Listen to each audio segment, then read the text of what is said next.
MBBS ভর্তি পরীক্ষায় পরিবর্তনের চিন্তা করছে সরকার। এই চিন্তাটাকে আপনি কিভাবে দেখছেন? মেডিকেল সায়েন্স এটি আসলে তো অল্প বিষয়ে পড়ার কিছু না, এটি ডিটেইল অনেক কিছু জানতে হয়, মুখস্থ বিদ্যার উপর নির্ভর হয়ে পড়ছে।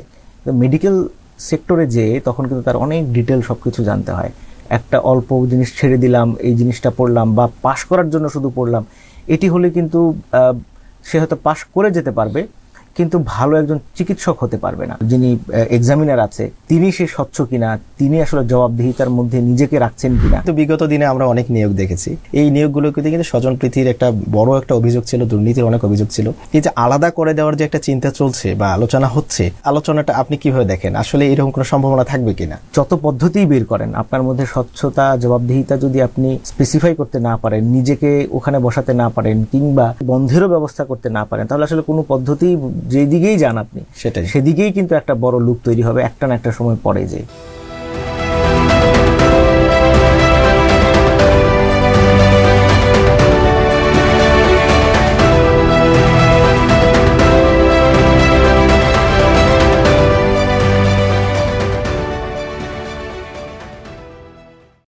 দর্শক, আপনাদের প্রত্যেককে শুভেচ্ছা এবং স্বাগত জানাচ্ছি মেডি ভয়েসের বিশেষ আয়োজন মেডি ভয়েস নিউজ রুমে। দর্শক, মেডি ভয়েস নিউজ রুমে আমরা স্বাস্থ্য খাতের চলমান গুরুত্বপূর্ণ বিষয়গুলি নিয়ে আলোচনা করে থাকি। আমরা আজকেও বেশ কয়েকটি বিষয় আলোচনার জন্য নির্ধারণ করেছি। আমাদের আজকের আলোচনার বিষয় এমবিবিএস ভর্তি পরীক্ষায় পরিবর্তনের পরিকল্পনা করছে সরকার। এমসিকিউর পাশাপাশি নেওয়া হতে পারে লিখিত পরীক্ষাও। আমরা কথা বলবো ক্যাডার ভুক্তি বাতিল করে বাংলাদেশ স্বাস্থ্য সার্ভিস গঠন, মেডিকেল কলেজ এবং শিক্ষার্থী সংখ্যা যৌক্তিকীকরণ সহ স্বাস্থ্য খাতে 23টি সংস্কারের প্রস্তাবনা দিয়েছে জনপ্রশাসন সংস্কার কমিশন। আমরা কথা বলবো স্বাস্থ্য প্রতিষ্ঠানগুলোর পরিচালনা পর্ষদে ব্যাপক পরিবর্তন, আসলে কতটা সম্ভব হয়েছে এখানে যোগ্যতাকে প্রাধান্য দেয়া।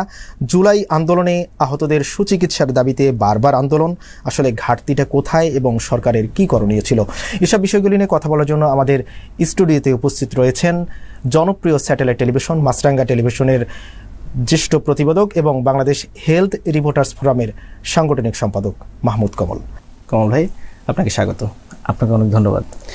কমল ভাই, আমরা যে বিষয়টি নিয়ে বিষয়গুলো আপনি ইতিমধ্যেই শুনেছেন, আমরা কোন বিষয়গুলো আলোচনা করব? আমি আলোচনাটি শুরু করতে চাই এখান থেকে। মূলত এই যে এমবিবিএস ভর্তি পরীক্ষায় যে একটা পরিবর্তনের চিন্তা করছে সরকার, এবং আমরা এখানে দেখছি যে মূলত সরকারের উদ্দেশ্য হচ্ছে শুধু মেধাবীদেরকে নয়, এখানে মানবিক মূল্যবোধ সম্পন্ন যে শিক্ষার্থী বাছাইয়ের একটা প্রক্রিয়া, মূলত বেশ কিছু পদ্ধতি নিয়ে আসতে চাচ্ছে আর কি। এই চিন্তাটাকে আপনি কিভাবে দেখছেন? তারা মূলত হচ্ছে যে এমসিকিউ যে পদ্ধতি এখন আছে সেটাকে তারা একটা আর একটু বড় পরিসরে বাড়াতে চায়। এটার প্রেক্ষাপটটা একটা চিন্তা করতে হবে আপনাকে, আসলে কেন এগুলো আসলো। কারণ হচ্ছে যে আপনি হয়তো দেখবেন যে বিগত সময়ে যে এসএসসি এইচএসসি পেছনের যে পরীক্ষাগুলো আছে সেখানে দেখা যায় যে প্রচুর ছেলেপেলে কিন্তু জিপিএ 5 পায়, কিন্তু তারা যখন ইউনিভার্সিটি লেভেলে যখন ভর্তি পরীক্ষা দিতে চায় তখন দেখা যায় যে 10% শিক্ষার্থীও কিন্তু পাশ করতে পারছে না। কখনো 15% পাশ করছে, কখনো 20% পাশ করছে। এবং সেখানে যদি আপনি এই তুলনাটার হিসেব করেন যে সে নিশ্চয়ই মেধাহীন নয়, সেটাই সে জিপিএ 5 পেয়েছে এবং অনেকে আরও ভালো রেজাল্ট করেছে। জিপিএ 5 পাওয়া মানেই যে সবকিছু তা কিন্তু না। তো সেইখানে এবং আরও একটি বিষয় হচ্ছে যে ভর্তি পরীক্ষাগুলো থেকে বিগত যে রেজাল্টগুলো আছে এসএসসি এইচএসসি সেটাও কিন্তু যোগ হয়। তো সেক্ষেত্রে তারা একটু এগিয়ে থাকে, কিন্তু অনেকে হয়তো একটু কম নাম্বার পেয়েও সে হয়তো আরও তার মেধা থাকতে পারে, সে কিছুটা হয়তো পিছিয়ে যায়। তো এখানে একটি বড় বিষয় হচ্ছে এই যে ভর্তি পরীক্ষাগুলোতে ভালো পাশ করতে পারছে না, তখন একটা প্রশ্ন আসে যে আসলে তার শিক্ষা সে কতটুকু পেল। সে এই বিষয়গুলো কিন্তু এই সিদ্ধান্তের পেছনে একটা বড় একটা প্রভাব হিসেবে কাজ করেছে। এবং দেখেন যে মেডিকেল সায়েন্স এটি আসলে তো অল্প বিষয়ে পড়ার কিছু না, এটি ডিটেইল অনেক কিছু জানতে হয়। আপনি ভর্তি পরীক্ষা যখন বসবেন, অনেকে কোচিং করে, বিভিন্ন কোচিং সেন্টার একটা সাজেশন নেয়, তারা হয়তো একটা প্যাটার্ন বলে দেয় যে হ্যাঁ এইটা পড়লেই হবে, এইটা পড়লেই হবে। তারা একটা টেস্টও নেয়, পরীক্ষার যে একটা টেস্ট আছে তারা অনেক এই কোচিং সেন্টারগুলো সেটি করে। তো তার মেধাটা একটা জায়গায় আটকে যাচ্ছে, কিংবা সে মুখস্থ বিদ্যার উপর নির্ভর হয়ে পড়ছে। তো মেডিকেল সেক্টরে যে তখন কিন্তু তার অনেক ডিটেল সবকিছু জানতে হয়। একটা অল্প জিনিস ছেড়ে দিলাম, এই জিনিসটা পড়লাম বা পাশ করার জন্য শুধু পড়লাম, এটি হলে কিন্তু সে হয়তো পাশ করে যেতে পারবে, কিন্তু ভালো একজন চিকিৎসক হতে পারবে না। তো এই যে পুরো প্রক্রিয়া, সেই পুরো প্রক্রিয়াটা যাতে চর্চাটা আগে থেকেই থাকে শিক্ষার্থীদের, আমার মনে হয় যে এই পদ্ধতিটা যদি চালু করে তাহলে খুবই ভালো হবে। আচ্ছা, আপনি চমৎকার বলছেন। আমার মনে হয় আমরা গণমাধ্যমের এই খবরটি যখন এসেছে, আমরা বেশ কিছু মেডিকেল শিক্ষার্থী তাদের সাথে আমরা কথা বলার চেষ্টা করছি। পক্ষে বিপক্ষে দুই পক্ষেরই আছে, তবে যারা মূলত এটার বিপক্ষে কিছুটা অবস্থান কথা বলছে তাদের কথা হলো যে আসলে লিখিত পরীক্ষা মূল্যায়নের ক্ষেত্রে মানে শিক্ষকদের বায়াস কাজ করা, আসলে বিভিন্ন জায়গায় এমনি তো মেডিকেলে প্রশ্ন ফাঁসের একটা থাকেই সবসময়, সারা দেশের বিভিন্ন জায়গায় এই পরীক্ষাগুলো হয় প্রতি বছর। আসলে এটা বাস্তবায়ন করা চ্যালেঞ্জ হবে কিনা? দেখেন, প্রত্যেকটা পদ্ধতিরই একটা অ্যাডভান্টেজ ডিসঅ্যাডভান্টেজ আছে। এখন এই পদ্ধতিগুলো আসলে কেন চেঞ্জ করতে হয়? নিশ্চয়ই পেছনের যে পদ্ধতি, সেই পদ্ধতিও তো কোনো না কোনো অ্যানালাইসিস থেকে করা। সেই জবাবদিহিতা, স্বচ্ছতা যদি ঘাটতি হয় তখনই কিন্তু পরিবর্তন করতে হয় কোনো একটা পদ্ধতির। সঠিক মূল্যায়নটা হবে কি হবে না এটি নিয়ে অনেক বড় একটা কনফিউশন ডিবেট হতে পারে। কিন্তু আপনি যদি আপনার স্বচ্ছতার জায়গায়, আপনার জবাবদিহিতার জায়গায় যদি আপনি নিজে ঠিক থাকতে পারেন, সব পদ্ধতিকেই আপনি এস্টাবলিশ করতে পারবেন, এগিয়ে নিয়ে যেতে পারবেন। মূলত এটি একটা বড় বিষয় যে হ্যাঁ, আপনি যিনি এক্সামিনার আছে তিনি সে স্বচ্ছ কিনা, তিনি আসলে জবাবদিহিতার মধ্যে নিজেকে রাখছেন কিনা, যে হ্যাঁ আমি তার মার্কিংটা ঠিক করে দিলাম কি না দিলাম। সুতরাং এই অ্যানালাইসিসগুলো এখন ওইভাবে করাটা খুব মুশকিল। একটা পদ্ধতি আসে, সেই পদ্ধতির বেশ কিছু ল্যাকিংস বের হয়, সেই লুপগুলো বন্ধ করার জন্য আবার আরেকটি আপগ্রেডেশন আনতে হয়। সুতরাং এটি এমন একটি বিষয় যে এটি পদ্ধতিটি শুরু করার পরে আসলে এটির ফল বোঝা যাবে। আসলে আপনি চমৎকার বলছেন, বই থেকে হুবহু তুলে দেওয়া হয়, আসলে একদম মুখস্থ নির্ভরশীলতার মধ্যে দিয়ে চলছে। এবং কথাও শুনেছি এরকম যে আসলে এটা একটা পরিবর্তন হওয়া দরকার। তাদের হয়তো ছিল যে এমসিকিউটাকে আরো ডেভেলপ করা যেতে পারে, আরো আধুনিকরণ করা যেতে পারে। একটা বিষয় ধরেন যে আপনি নিজেকেও যে জবাবদিহিতার জায়গায় রাখা। আমি চিকিৎসক হচ্ছি, আমি অন্য কোনো পেশার কেউ না, খুবই সেন্সিটিভ একটা পেশা। আমার উপর নির্ভর করছে একটা মানুষের সুস্থতা, অসুস্থতা, বাঁচা মরা, অন্য সব কিছু। সুতরাং নিজেকেও যদি এই জায়গায় রাখা হয়, একটা শিক্ষার্থী, মেডিকেল স্টুডেন্ট যখন সে পড়াশোনা করে, যে আমি আসলে কতটুকু জানলাম, আমি কতটুকু সেবা দিতে পারবো, এই যাচাইটা যদি সে করে, একটা বড় বিষয় যে হ্যাঁ, যখন একদম খুব বিস্তৃত আকারে পড়াশোনা করতে হয় তখন প্রচুর একটা চাপ তৈরি হয়।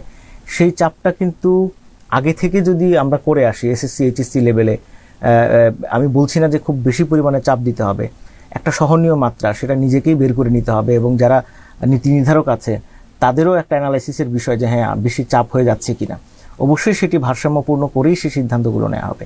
কিন্তু বড় বিষয় যে তার যদি সুদূর প্রসারী চিন্তা হয় যে আমি একটা মানুষের স্বাস্থ্য সেবায় আমি ভূমিকা রাখছি, সেখানে এই অ্যাকাউন্টেবিলিটি বা এই জবাবদিহিতা নিজের মধ্যে যদি রাখা হয়, তখন যে পদ্ধতিই আসুক, এই পদ্ধতি আমি মনে করি না যে কোনো একটা বাধা সৃষ্টি করবে।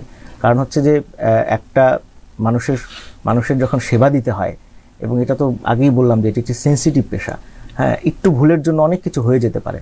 সো তাকে আসলে ডিটেইল সব কিছু জানতে হবে এবং ওই টার্গেটটা রাখতে হবে যে হ্যাঁ, বা ওই ভেতরে সেই তাড়নাটা থাকতে হবে যে আমি আসলে একটা মানুষের সেবা দিচ্ছি, আমাকে সব বিস্তারিতই জানতে হবে। সেখানে কোন পদ্ধতি থাকলো, আধুনিকায়ন হলো কি না হলো, সেটা নীতি নির্ধারকরা একটা পর্যায়ে ঠিক করবেন। কারণ নিজের এই জবাবদিহিতার জায়গা সবাই হয়তো ঠিক রাখতে পারবে না, সেজন্যই কিন্তু বিভিন্ন নিয়ম হয়, আইন হয়, পদ্ধতি বের হয়।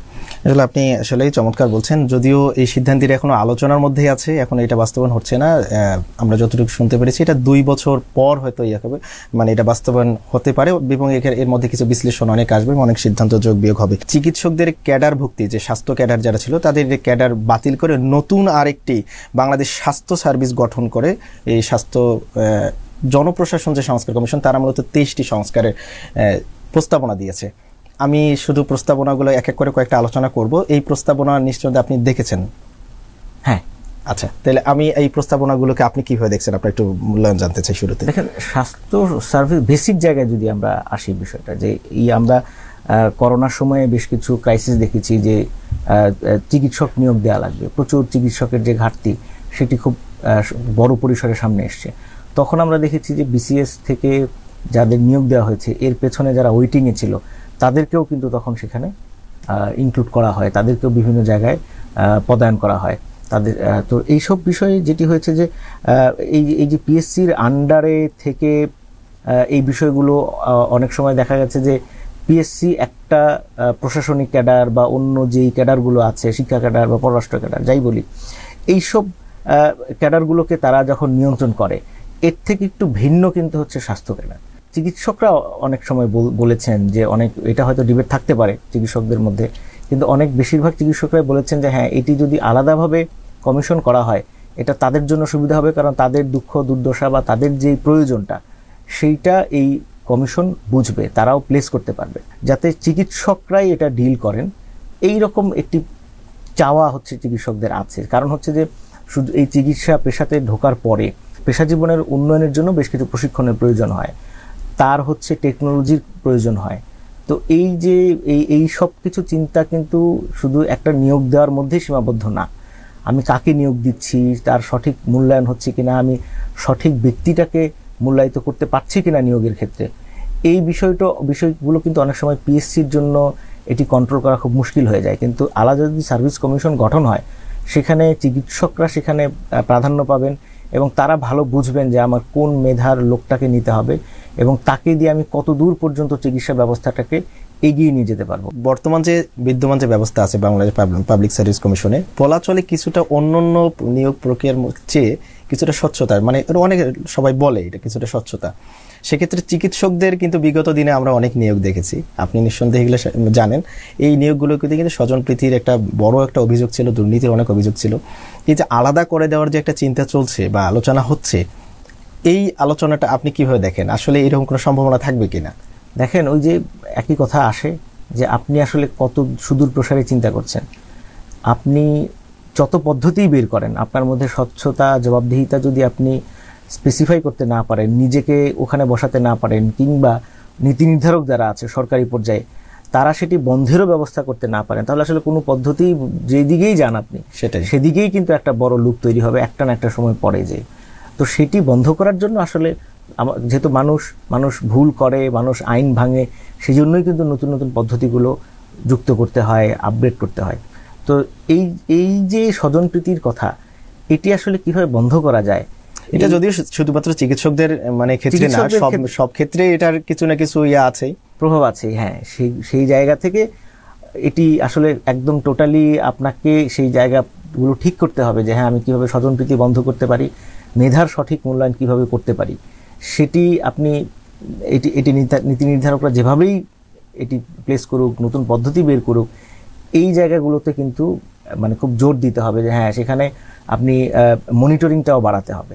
এখনকার যে আধুনিক পদ্ধতি, সেই আধুনিক পদ্ধতিতে কিন্তু আপনি এই যে এগুলো বন্ধ করার জন্য স্বজনপ্রীতির মাধ্যমে কেউ নিয়োগ পেল কিনা, তাকে মার্ক বাড়িয়ে দেওয়া হলো কিনা, হ্যাঁ, এই বিষয়গুলো কিন্তু মনিটরিং করা খুব কঠিন কিছু না। সুতরাং সব একটা হলিস্টিক অ্যাপ্রোচ লাগবে এগুলো বন্ধ করার জন্য। আপনি যে পদ্ধতি বের করেন সেই হলিস্টিক অ্যাপ্রোচে এগুলো আপনাকে বোঝাতে হবে। আমার মনে হয় আপনি চমৎকার বলছেন এবং এই বিষয়গুলো আলোচনার মধ্যে এখনো রয়ে গেছে এবং এগুলো বাস্তবায়ন হতে গেলেও এখানে আরও কিছু মানে বিশ্লেষণ হবে। আমরা এখানে সংস্কার কমিশনের প্রস্তাবনার মধ্যে আরেকটা প্রস্তাবনা ছিল যেটা নিয়ে দীর্ঘদিন আন্দোলন চলছে, বা আপনি এটা অনেক ক্ষেত্রে আপনি কাজও করেছেন নিশ্চয়ই হয়তো, যে এই চিকিৎসকদের বয়সসীমা বৃদ্ধি নিয়ে এখানে 2 বছর বৃদ্ধির বিষয়ে এরা প্রস্তাবনা দিয়েছে যে এটা করা যেতে পারে, এমন একটা প্রস্তাবনা ছিল। এবং আপনি এটা জানেন নিশ্চয়ই যে চিকিৎসকদের কিন্তু পূর্বের যে 32 বছরই ছিল এবং শিক্ষার্থীদের দীর্ঘ একটা আন্দোলন ছিল বয়সসীমা বৃদ্ধি 35 বছর করা, সরকার কিন্তু পরবর্তী সেটা 32 করে, মানে চিকিৎসকদের আলটিমেটলি বাড়েনি। এখানে একটা প্রস্তাবনা দিয়েছে, এই প্রস্তাবনাটা আপনি কিভাবে দেখছেন? দেখেন, চিকিৎসকদের বিষয়টা কেন আসলে 32 আগে থেকেই ছিল, কারণ আপনি জানেন যে এই যে শিক্ষা ব্যবস্থা যেটি আছে চিকিৎসকদের, অন্যান্য ইউনিভার্সিটিতে এই ব্যাচেলর ডিগ্রি কিন্তু 4 বছরের, চিকিৎসকদের সেটি 5 বছর, এরপরে আবার ইন্টার্নি সময় আছে। সুতরাং তাদের এই যে একটা বাড়তি সময় তারা ব্যয় করছে, সেটির একটা মূল্যায়ন হওয়া দরকার, সেজন্যই কিন্তু 32 পর্যন্ত নিয়েছে। এবং পাশাপাশি অনেকেই এফসিপিএস করেন, এফআরসিএস করেন, উন্নত তার শিক্ষা ব্যবস্থার যে ধাপগুলো আছে বা ডিগ্রি নেওয়ার যে বিষয়গুলো আছে সেটি কিন্তু করতে হয়, কারণ এটি যত বেশি তিনি করবেন তত তার মানে তার দক্ষতা বাড়বে। বিষয়টা হচ্ছে এরকম 32-35 করলেই বা কি সমস্যা, কারণ আপনি মেধার মূল্যায়ন সবসময় করতে পারেন, সেটাই 35 রাখলেও কোনো সমস্যা নেই, 40 রাখলেও কোনো সমস্যা নেই। আপনি তো একটা পদ্ধতির মধ্য দিয়ে একটা পদ্ধতির মধ্য দিয়ে তাকে নিচ্ছেন, তো সেটা 40 হোক, 35 হোক, 30 হোক, আমার মনে হয় এটা কোনো একটা খুব বড় কিছু, কারণ আপনি তার মূল্যায়ন করার জন্য একটা পদ্ধতি রেখেছেন। সেই পদ্ধতির মধ্যে দিয়ে 40 বছরের লোকও যদি সেখানে যেতে পারে, জনপ্রশাসন যে সংস্কার কমিশন তারাও কিন্তু এই প্রস্তাবটি দিয়েছিল যে 35 হোক, সব ক্ষেত্রেই সেটি 35 হোক। কিন্তু সরকার কোনো একটা কারণে সেটি 32ই রেখেছে। তো বিষয়টা হচ্ছে যে এটাই, যে আপনি 40-35 আসলে কিছু আসে যায় না। তারাও যেমন ব্যাখ্যাটি দিয়েছেন যে হ্যাঁ, যদি কেউ তার 40 বছর বয়সেও তার মূল্যায়নটা সে দেখাতে পারে, মেধা দেখাতে পারে, তাহলে নিতে তো সমস্যা নেই। কিন্তু সরকার সেখানে অবশ্যই একটা চিন্তা করতেই পারে, কারণ অনেক দেশে কিন্তু এত ব্যারিয়ার নেই। আমার মনে হয় চিকিৎসকরা আন্দোলন করছে, এই বিষয়টা মানে দ্রুত একটা সমাধান হওয়া দরকার। এই জায়গায় আমরা আরেকটি বিষয় নিয়ে কথা বলতে চাই এই সংস্কার কমিশনের প্রস্তাবের মধ্যে, এবং এটা খুবই একটা গুরুত্বপূর্ণ বিষয় যে মেডিকেল কলেজ এবং শিক্ষার্থী সংখ্যা যৌক্তিকীকরণ, যদিও তারা মানে কমানো বা এটা একটা শব্দ ব্যবহার করেছে যৌক্তিকীকরণ। আপনি তো নিশ্চয়ই জানেন যে বর্তমান প্রায় সরকারি বেসরকারি মিলে 104টা মেডিকেল কলেজ, এবং সেখানে প্রায় প্রতি বছর 11,000-এর বেশি শিক্ষার্থী মেডিকেলে ভর্তি হওয়ার সুযোগ পাচ্ছে। তার মানে আমরা যদি হিসাব করি যে প্রতি বছর 10,000 প্লাস শিক্ষার্থী কিন্তু ডাক্তার হচ্ছে। বাংলাদেশের বর্তমান জনসংখ্যার আনুপাতিক হারে এই যে চিকিৎসক এইভাবে তৈরি করার প্রবণতা বা মেডিকেল কলেজ দেয়া, এই অনেকের বাণিজ্যিক চিন্তা থাকতে পারে, ভিন্ন চিন্তা, এই চিন্তাটাকে কিভাবে দেখেন যে যৌক্তিকীকরণের কথা বলছে? এই যে দেখেন, শব্দটা কিন্তু যৌক্তিকীকরণ, তার মানে অযৌক্তিক কিছু অবশ্যই রয়েছে। এই জন্য যুক্তির কথাটা এসছে। এটি কেন হয়েছে যে এটি আমাদের দেশে যখন একটা মেডিকেল কলেজ করা হয়, আসলে সেই জায়গায় যেই জায়গাটিতেই বা যেই স্থানে বা জেলায় হোক উপজেলায় হোক যেটি করা হয়েছে সেটি আসলে কতটুকু যৌক্তিক, ওই পার্সপেক্টিভটাও কিন্তু চিন্তা করতে হবে। আপনি সব মেডিকেল কলেজ ঢাকায় এনে বসায় রাখেন, কিংবা সবগুলো মেডিকেল কলেজ যদি চিটাগংয়ে আপনি অনুমোদন দেন, সেই অ্যানালাইসিসটা কিন্তু করা দরকার যে আসলে আমি যেই এলাকাতে এটি দিয়েছি এটি আসলে যৌক্তিক ছিল কিনা, ওই এলাকার মানুষের সেবার জন্য সে কতটুকু ভূমিকা রাখতে হবে। একটা মেডিকেল কলেজ কিন্তু ব্যবসা প্রতিষ্ঠান না, সেটাই, এটা অনেক বড় বিষয়। একটা মেডিকেল কলেজ সেখানে একদম টার্সিয়ারি লেভেলের চিকিৎসা হবে, সেই টার্সিয়ারি লেভেলের চিকিৎসাটাকে আমি সেই মেডিকেল কলেজ থেকে দিতে পারবো?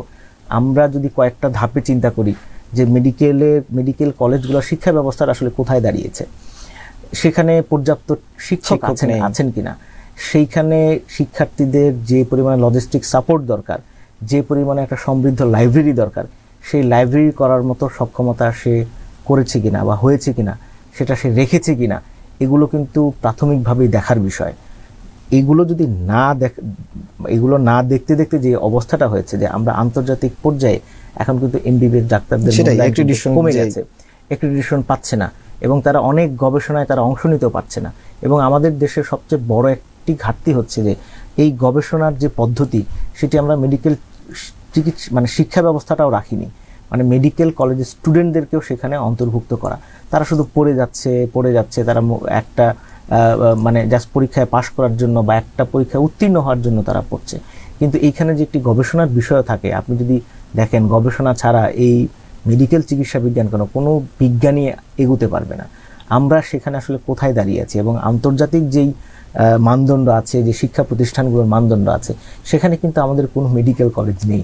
এটি খুবই খুবই বড় পরিসরে অ্যানালাইসিস করতে হবে, এবং সরকার থেকে শুরু করে যারা মেডিকেল এই যে বিএমডিসি যারা হচ্ছে এই অনুমোদনগুলো দিচ্ছে, তাদেরকেও চিন্তা করতে হবে যে আমাদের আসলে অবস্থানটা কোথায় দাঁড়াচ্ছে আন্তর্জাতিক পর্যায়ে। এটি যদি এখন থেকে চিন্তা করা না হয়, তাহলে একটি বড় ডিজাস্টার হবে। আমরা অনেক মেডিকেল কলেজে দেখেছি যে তাদের মানে অ্যানাটমি ফিজিওলজি, যে তারা অ্যানাটমি যে পড়বে, তাদের একটা ভালো ল্যাব নেই। সেটাই, হ্যাঁ, তারা হচ্ছে যে অনেক আবার প্রাইভেট মেডিকেল কলেজ আছে যে তারা এত অল্প পরিমাণে তারা রোগী পাচ্ছে, সেখান থেকে আসলে স্টুডেন্টরা কি শিখবে?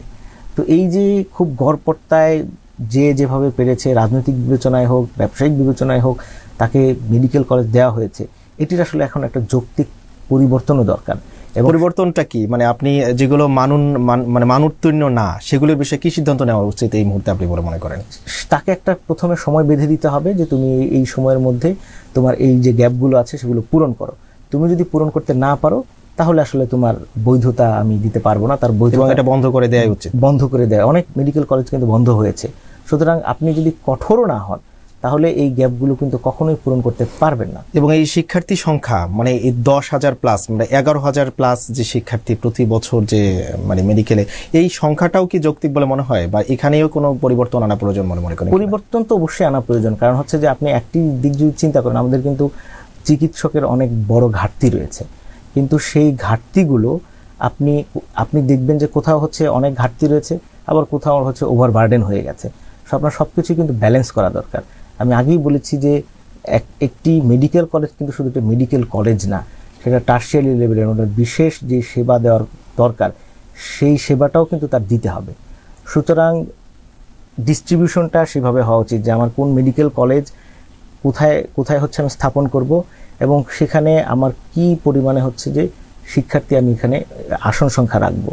কারণ এই শিক্ষার্থীগুলো কিন্তু তারা একটা বড় সাপোর্ট দেবে ইন্টার্ন করার আগ পর্যন্ত ওই হাসপাতালে যারা ভর্তি হবে তাদের বেলায়ও।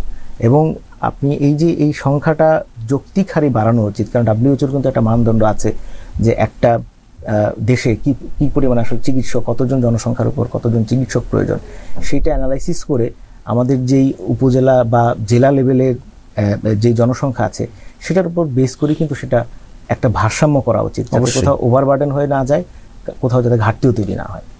আমার মনে হয় আপনি চমৎকার বলছেন। এখানে আরেকটা গুরুত্বপূর্ণ বিষয় নিয়ে আলোচনা হয়েছে বা প্রস্তাবনা দিয়েছে, সেটা হচ্ছে ঢাকার বাইরে বিশেষায়িত হাসপাতাল করার বিষয়। তো এই বিষয়টি নিয়ে তো আসলে কথা সবসময় থাকে, আপনার একটু মূল্যায়ন জানতে চাই এই ক্ষেত্রে। দেখেন, আমরা আমাদের দেশের যে প্রয়োজনীয় বেসিক যেই নিডগুলো সেগুলো নিয়েও এখনো কথা বলি। এটি হচ্ছে আমাদের একটা বড় ঘাটতির জায়গা। আপনি এই বিশেষায়িত হাসপাতাল অবশ্যই সব ঢাকায় নিয়ে আসবেন না, কারণ রোগী তো সব ঢাকায় না, দেশের বিভিন্ন জায়গায় আছে। আপনি যদি একজন ক্যান্সার রোগীর কথা চিন্তা করেন, এখানে ক্যান্সার হাসপাতাল, পঙ্গু হাসপাতাল, নিউরো সায়েন্স, অন্য চক্ষু বিজ্ঞান ইনস্টিটিউট সব কিন্তু ঢাকায়।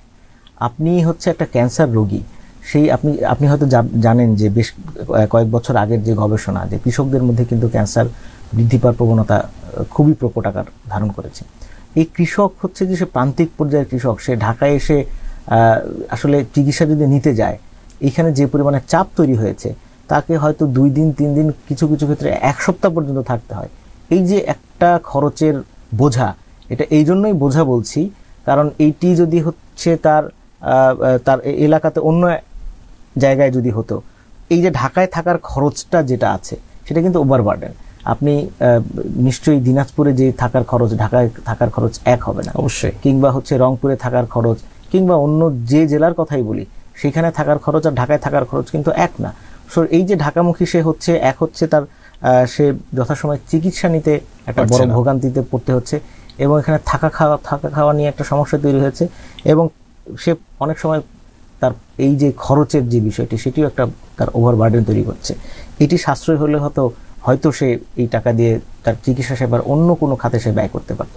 সুতরাং এই বিশেষায়িত হাসপাতালগুলো সব আসলে ঢাকামুখী করাটা এটা খুবই অযৌক্তিক। এটি বিভিন্ন পর্যায়ে হতে পারে, এবং অন্ততপক্ষে প্রত্যেকটা বিভাগীয় শহরে সেই অ্যানালাইসিস করে বিশেষায়িত হাসপাতালগুলো স্থাপন করা উচিত।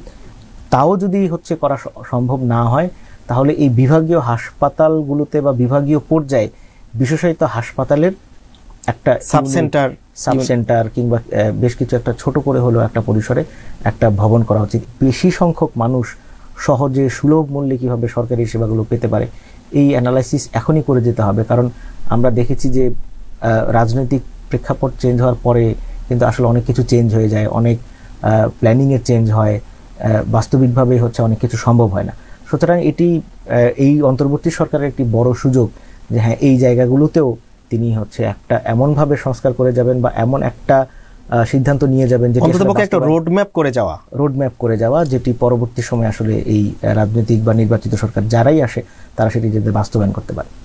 আমার মনে হয় আপনি চমৎকার বলছেন। আমরা আরেকটা বিষয় নিয়ে আলোচনা করব, যে বিষয়ে আমরা উল্লেখ করেছিলাম যে বর্তমান আপনি জানেন যে বর্তমান অন্তর্বর্তীকালীন সরকার ক্ষমতা আসার পর স্বাস্থ্য প্রশাসন করে মেডিকেল কলেজ থেকে শুরু করে সব জায়গায় একটা পরিচালনা পরিষদের পরিবর্তন এসেছে।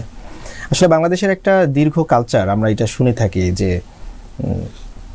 রাজনৈতিক পদবিকে প্রাধান্য দেওয়া।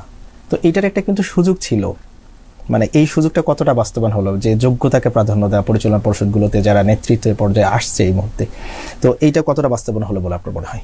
এটি আসলে আমি এক কথায় বলবো যেটি খুবই দুঃখজনক। অনেক এইবারের যে আন্দোলন, এই আন্দোলনটা হয়েছিলই কিন্তু এই যে বৈষম্যকে রুখে দেওয়ার জন্য, এই রাজনৈতিক প্রভাব মুক্ত রাখার জন্য।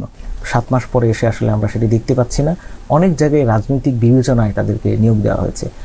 এবং এতে সবচেয়ে বড় যে সমস্যাটি তৈরি হয়েছে, আপনি দেখেন যখন স্বাস্থ্য অধিদপ্তরের মহাপরিচালক যখন পরিবর্তন হলো, তখন ওখানে কাকে বসাবে, প্রথমে একজনকে বসানো হলো, তাকে হচ্ছে কেউ মানলো না, বিভিন্ন জায়গা থেকে প্রতিবাদের একটা পরিবেশ তৈরি হলো এবং চাপ তৈরি হলো, তাকে কিন্তু সরে যেতে হলো। সেখানে পরবর্তী সময়ে কাকে নিয়োগ দেওয়া হবে এটি নিয়েও কিন্তু নানা ধরনের বিতর্ক রয়েছে এবং সেখানে এবং বিভিন্ন দলেরও সেখানে প্রভাব ছিল। স্বাস্থ্য উপদেষ্টার কাছে যে মানে এখন যে এক্সিস্টিং যে রাজনৈতিক দলগুলো আছে তারাও কিন্তু যে বিভিন্ন প্রস্তাব দিল, তো সেইখানেই দেখেন যে এরপরে কাউকে না কাউকে কিন্তু মানে নিয়োগ দেওয়া লাগলো। এবং শুধু স্বাস্থ্য দপ্তরের শুধু মহাপরিচালক না, আমরা প্রত্যেকটা মেডিকেল কলেজ এবং হাসপাতালগুলোতেও দেখেছি যে কোনো না কোনোভাবে কিন্তু এই বিষয়গুলো সামনে চলে আসছে। আমরা এইবার বারবার দেখেছি যে সব রাজনীতিবিদরাই বলছেন যে আমরা লেজুর ভিত্তির যেই জায়গাগুলো পরিবর্তন করব, বন্ধ করব, আমরা পেশাজীবী সংগঠনগুলোকে আমাদের রাজনীতির মধ্যে নিয়ে আসব না। আবার এই বিতর্ক কিন্তু তারা বললেও আমি আসলে দেখতে পাচ্ছি না যে কোথাও এটা হলে কি হয়, এটাই আপনার কাছে একটু শুনতে চাই। যখন এইরকম জায়গা আসে তখন আসলে হয়টা কি সব জায়গায়? তখন যেটা হয় যে সঠিক ব্যক্তিটার মূল্যায়নটা আসলে হয় না, আদতে হয় না। বিভিন্ন ইনস্টিটিউট যেগুলো আছে, ইনস্টিটিউট হাসপাতাল আছে, আপনি যদি পঙ্গু হাসপাতালের কথা চিন্তা করেন, নিটোরের কথা চিন্তা করেন, মানে অধ্যাপক পর্যায়েও কিন্তু নিয়োগ দিতে পারেনি।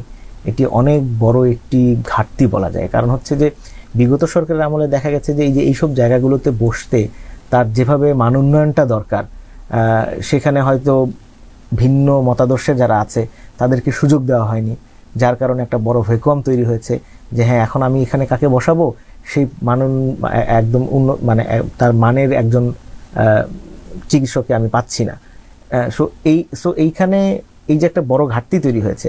আবার এমনও না যে বাংলাদেশের কোথাও নেই, কোথাও না কোথাও তো আছে, সবাই তো রাজনীতি করে না। সেটাই, হ্যাঁ, কিছু তো হচ্ছে মানে নিরপেক্ষ মানুষও আছে। আমি এখানে এই পেশাজীবী সংগঠনের মধ্যে যদি রাজনীতি হচ্ছে নিয়ে আসি তাহলে তো সঠিক ব্যক্তির মূল্যায়ন হবে না। কারণ এটি এমন একটি ব্যবস্থা, আগেই বলেছি, যেখানে আমার একটা মানুষের সুস্থতা অসুস্থতা বাঁচা মরা সবকিছু জড়িত। আমাকে সেইভাবে যদি চিন্তা করতে হয় তাহলে আসলে অবশ্যই আছে, সেখানে সেগুলোকে আমরা খুঁজে বের করেছি কিংবা খুঁজে দেখার চেষ্টা করেছি। হ্যাঁ, সেটাই আমার মনে হয় না যে সঠিকভাবে হয়েছে, যার কারণে কিন্তু আমরা অপেক্ষাকৃত নিচের সারির কোনো চিকিৎসককে হয়তো আমরা নেতৃত্বের পর্যায়ে নিয়ে আসতে হয়েছে। এবং এটা কিন্তু একটা সুযোগ ছিল এবং মানুষের প্রত্যাশাও এমনটাই ছিল যে এরকম একটা হোক, সরকারের পরিবর্তন হবে কিন্তু এই সেক্টরগুলোতে কোনো পরিবর্তন হবে না। এই জন্যই বললাম যে আসলে এটি দুঃখজনক যে আমরা আসলে যেই পরিবর্তনের সুর নিয়ে এসেছিলাম, শিক্ষার্থীরা যে পরিবর্তনের সুরের জন্য রক্ত দিল, সেই রক্তের উপর দাঁড়িয়ে আসলে আমরা কি করছি এটিকে আমরা ভাবছি কিনা, আসলে যে আমি আমার নিয়োগ, আমার মূল্যায়ন সেই রক্তের উপর দাঁড়িয়ে কি আমি স্বচ্ছভাবে করতে পেরেছি, সেই জবাবদিহিতা কি আমার ভিতরে আছে, এই বিষয়গুলো এখন একটা বড় প্রশ্নের জায়গা তৈরি করেছে। সুতরাং আমার মনে হয় যে পরিবর্তনের সুরের মধ্য দিয়ে আমরা একটা সুন্দর বাংলাদেশ চেয়েছিলাম, এটি শুধু যে চিকিৎসা ক্ষেত্রে তা কিন্তু না, প্রত্যেকটি ক্ষেত্রেই কিন্তু আমরা বলেছি যে শিক্ষার্থীরাও বলেছে যে সিস্টেমের পরিবর্তন চায়। এবং এই পর্যায়ে এসে অনেক শিক্ষার্থীরা কিন্তু তারা নিজেরাও দুঃখ প্রকাশ করছে বা তারাও হচ্ছে আক্ষেপ করছে যে হ্যাঁ আমরা যে জন্য এই আন্দোলনটা করেছি সেটি কিছু কিছু জায়গায় বাধাগ্রস্ত হয়েছে। সুতরাং এটি আসলে খুবই দুঃখজনক হবে। এটি আসলে এখনো সুযোগ আছে, আমি বলবো না যে সুযোগ নেই, প্রচুর সুযোগ আছে নিজেদের মধ্যে সেই সমালোচনাগুলো সেই তাড়নাটা জাগ্রত করার। জুলাই আন্দোলন, আমরা যে আন্দোলনের যে স্পিরিট এখনো সবে প্রত্যেকে লালন করে, এই আন্দোলনের যারা হতাহত হয়েছে, যে সমস্ত ভাইরা বোনেরা এবং যে সমস্ত ফেরি পরিবারের সদস্যরা এখনো ট্রমাটাইজ অবস্থায় রয়েছে, আন্দোলনরত শিক্ষার্থীদের সুচিকিৎসার দাবিতে বারবার আন্দোলন হচ্ছে এবং অবরোধ করতেছে, বিভিন্ন সময় আমরা এসব দেখছি। তো আসলে এটা কেন করতে হলো, মানে আসলে ঘাটতিটা কোথায় হলো, আসলে সরকারের কি করণীয় ছিল? দেখেন, বেশ কিছু ধাপে আমি এই বিষয়গুলো বলি যে এটি এমন একটি বিষয় যে এই মানুষগুলোর একটা স্বপ্ন ছিল। এবং আপনি পেছনের স্টোরিগুলো যদি দেখেন, যারা এই আন্দোলনে আহত হয়েছেন এখনো জীবিত আছেন, তারা এমন একটা পর্যায়ে এবং একদম খুবই তরুণ, আমি এমন কি হচ্ছে যে মানে 6-7 বছরের কি বলে আহতও দেখেছি, যিনি হচ্ছে স্কুলে পড়তো, তার জীবন থমকে গেছে, অনেকে চোখ হারিয়েছে, তিনি স্কুলে যেত এখন চোখ হারিয়েছে, সে এখন তার স্কুল বন্ধ, তার নিজের মধ্যে একটা বড় কষ্টের জায়গা তৈরি হয়েছে। এই যে দেখেন, এটি আসলে তো বাস্তবতা নিয়েই আপনাকে সামনে এগোতে হবে। আপনি যে ট্রমার কথা বললেন, এই ট্রমা কাটাতে আসলে আমরা কতটুকু ভূমিকা রেখেছি, এই ট্রমাগুলোর বাস্তবতা তাদেরকে কতটুকু বোঝানো গেছে, আমাদের তো সীমাবদ্ধতা অনেক পরিমাণে আছে। সেই সীমাবদ্ধতা মেনে নিয়েই কি হচ্ছে আমি তাকে বোঝানোর সক্ষমতা অর্জন করেছি। এই যে এতগুলো মানুষ 7 মাস ধরে তারা হাসপাতালের বিছানায় পড়ে আছে, স্বাভাবিকভাবেই সে যখন দেখছে যে তার তার পাশের বেডের আরেকজন চিকিৎসা নিয়ে বাড়ি চলে যাচ্ছে, সে যেতে পারছে না, তার মধ্যে তো ট্রমা কাজ করবেই। আপনি দেখেন যে এইখানে একটা বড়, আমি রিপোর্ট করতে যেটা দেখেছি, তাদের অনেকেই ভাবছে যে আমার দেশের বাইরে গেলে একটা ভালো চিকিৎসা হবে। এটি কেন এই পার্সপেক্টিভগুলো তৈরি হয়েছে? তার পাশের বেডেরই হয়তো আরেকজনকে উন্নত চিকিৎসার জন্য দেশের বাইরে নিয়ে যাওয়া হয়েছে। এবং এমনও দেখা গেছে যে বিদেশ থেকেও কিন্তু অনেক ডাক্তার এসছেন, মানে একটু মজা করেই অনেকে বলেছেন বা একটু ক্ষিপ্ত হয়ে বলেছেন যে দেশি ডাক্তাররাও যে পরামর্শ দিচ্ছেন, বিদেশি ডাক্তাররাও একই পরামর্শ দিচ্ছেন, আমার তাহলে কি হলো, আমার তো কোনো উন্নতি হচ্ছে না। দ্যাট মিনস তার মনে একটা বিষয় সেট হয়ে গেছে যে আমি বিদেশে গেলে হয়তো ভালো চিকিৎসা পাবো। কিন্তু এটি তার কতটুকু যৌক্তিক চাওয়া, কতটুকু অযৌক্তিক চাওয়া, এটির জায়গায় একটা বড় গ্যাপ আমি দেখেছি যে ডাক্তাররা বা যারা নীতি নির্ধারক পর্যায়ে আছেন, তারা বসে ইন্ডিভিজুয়ালি কারো সাথে এই বিষয়টি খোলাসা করছেন না, যার কারণে একটা বড় ক্ষোভ তৈরি হয়েছে। অনেকেই ঢাকার বাইরে থেকে এসে এখানে চিকিৎসা নিচ্ছেন, তিনি হয়তো এত সময় পাচ্ছেন না। তার সাথে আমরা কতটুকু কনসাল্ট করেছি, টেলিমেডিসিনের ব্যবস্থা আছে, সবার তো ফোন নাম্বার আছে, তাকে কি আমি আসলে বোঝানোর চেষ্টা করেছি, তার সাথে যোগাযোগ রেখেছি? অনেক জায়গায় কিন্তু এরকম অভিযোগ এসছে যে চিকিৎসা নেওয়ার পরে তার যে এই যে ওষুধের যে সাপোর্ট, আরও আনুষঙ্গিক যে সাপোর্টগুলো আছে চিকিৎসার জন্য, সেই ব্যয় কিন্তু সে পাচ্ছে না। তো এই গ্যাপগুলো কিন্তু আমরা জানি যে কোথায় কোথায় হচ্ছে, কারণ তারা একটা পর্যায়ে কিন্তু এসে বলছে যে আমার এইটা প্রয়োজন, আমার এই সাপোর্টটা প্রয়োজন। সেই সাপোর্টটা যে আমরা কতটুকু দিতে পারছি, এই জায়গায় কিন্তু একটা বড় প্রশ্ন তৈরি হয়েছে। এবং এটা যতই বেশি দেরি হচ্ছে, তাদের মধ্যে এই যে একটা বড় ট্রমা তৈরি হচ্ছে, কারণ তার একটা বড় স্বপ্ন ছিল, সেই স্বপ্নটা একটা জায়গায় আটকে গেছে। এটি কিন্তু নীতি নির্ধারকদের বুঝতে হবে। এবং এই যে জুলাই আগস্ট ফাউন্ডেশনের যেই একটি বড় ফান্ড তৈরি হয়েছে, সেখান থেকে একটি প্রসেসে খুব দ্রুত যাওয়া, হেলথ কার্ড দেওয়া হচ্ছে, সেই হেলথ কার্ডটা সবার মধ্যে যাতে খুব দ্রুত এটি পরিবেশন করা যায়, কারণ সে তাহলে যে কোনো জায়গায় বসেই দেশের যে কোনো প্রান্তে সেই সেবাটা পাবে। এবং তার জন্য একটি বিশেষ সেবার ব্যবস্থা করা, তার ঔষধের সাপোর্ট লাগে, প্রয়োজনে যে একজন প্রত্যেকটা উপজেলা লেভেলেও একজন ডাক্তারকে ফিক্সড করে দেওয়া যে যখন ওই আহত ব্যক্তিরা সেখানে যাবেন, তাকে যাতে সর্বোচ্চ গুরুত্ব দিয়ে কত দ্রুত তাকে আসলে সে সেবাটা দেওয়া যায়, জীবনটাকে আসলে কতটুকু আরেকটু সহজ করা যায়। কারণ যে জিনিস হারিয়েছেন এটা হয়তো আর কখনোই ফিরে আসবে না, কিন্তু তো বাকি জীবনটা নিয়ে তিনি যে অবস্থায় আছেন, সেই অবস্থাতে আমি তো কতটুকু আসলে তাকে সেবা দিতে পারছি, কতটুকু গুরুত্ব দিতে পারছি। গুরুত্ব না দেওয়ার কারণেই কিন্তু দেখেছি যে আহত যারা আছে তাদের মধ্যে এক ধরনের সংশয় তৈরি হয়েছে। কমল ভাই, আপনি আসলে চমৎকার বলছেন। আসলে শুরুতেই এটা একটা তালিকা করা অবশ্যই উচিত ছিল, এবং আমার মনে হয় কিছুদিন পর পর একটা প্রেস ব্রিফিং করা উচিত ছিল যে কতজন চিকিৎসার আওতায় আছে এই মুহূর্তে, কতজন সুস্থ হয়ে বাসায় গেছে এই মুহূর্তে, কতজন চিকিৎসাধীন আছে, এই বিষয়গুলো কিন্তু করা হয়নি। এবং এটা নিয়ে দীর্ঘ কথা হচ্ছে এবং সমালোচনা হচ্ছে। আমার মনে হয় এগুলো নিয়ে যৌক্তিকভাবে কাজ করা উচিত। কমল ভাই, আপনাকে ধন্যবাদ আসলে আমাদেরকে সময় দেওয়ার জন্য এবং চমৎকার বুদ্ধিদীপ্ত আলোচনা করার জন্য। আপনাকে অসংখ্য ধন্যবাদ এবং মেডি ভয়েসকে অসংখ্য ধন্যবাদ। প্রিয় দর্শক, আমরা দেখতে দেখতে অনুষ্ঠানের একদম শেষ পর্যায়ে চলে এসেছি। আগামী সপ্তাহে এরকম আরও গুরুত্বপূর্ণ বিষয় নিয়ে আমরা কথা বলবো। সেই পর্যন্ত দেখার আমন্ত্রণ জানিয়ে আজ এখানে শেষ করছি। আল্লাহ হাফেজ।